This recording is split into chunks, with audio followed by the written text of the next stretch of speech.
Well, hot off the DHL van after literally months of waiting on pre-order for the Sexy Stocks for my 2022 Model S, I received today the Sexy Stocks and the complimentary buttons as just a thank you for having to wait so long. And they came just in the nick of time because I've had some real issues with my steering wheel. Originally, I had a yoke and the pleather started peeling off.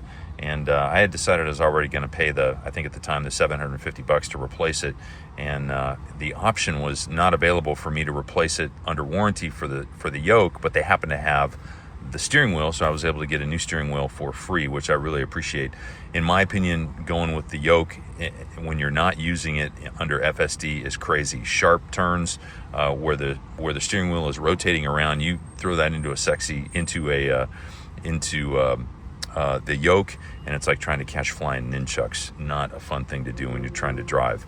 The right turn signal here also has started failing on me, and every time I try to bring it into service and replicate it, I'm unable to. So I am really looking forward to these Sexy Stocks as a way to alleviate that technical problem with that right turn. So as I open these things, this thing up, I've got my two Sexy Stocks. Here they are. It's got the adhesive stuff that goes on here. Initial impression is it's got a really solid feel to it. Very nice. Two stocks.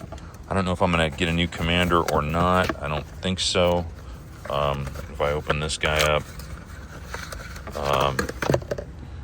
Oh, I guess I do have a new commander. Cool. So I get a new commander out of the deal. And then I also get harness stuff to hook up.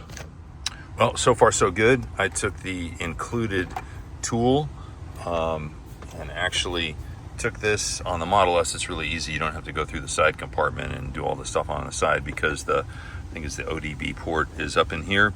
So I just popped this off really quick.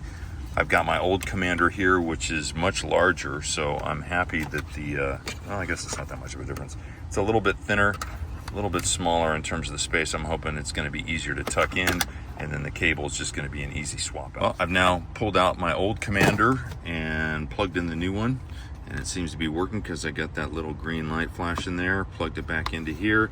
Now I'm just going to tuck this in and pop it back up. All right, I've now fully installed my Sexy Stocks, tucked my commander back up underneath my charging area. That went back in really well. My biggest concern again with this install is it going to be fast enough? Am I going to notice a delay the way I felt with the first gen Commander in light that I'm going to be using turn signals? And it is super responsive. So I'm super happy, as well as the buttons. Everything goes a little bit quicker. The one thing that I would recommend is go ahead and make sure that your placement on the side, I put my stocks a little bit too close, so I've only got about a finger space between my steering wheel and the stock itself, which is because I set it too far forward here. So I would go ahead and set this back at least a half an inch, maybe even 3/4, depending on how far back you want that stock on the right and left side. It's also really nice. I know Tesla's good at anticipating, do you need to go forward or backwards? But just, after decades of driving a vehicle and using a reverse and drive stock, having this stock on this side to accomplish those things is really nice. I went and used the in button, just to, the button here, just to crack my windows. The default here is a wiper. So it's really just a perfect setup. If you're thinking about buying these, I would highly recommend it.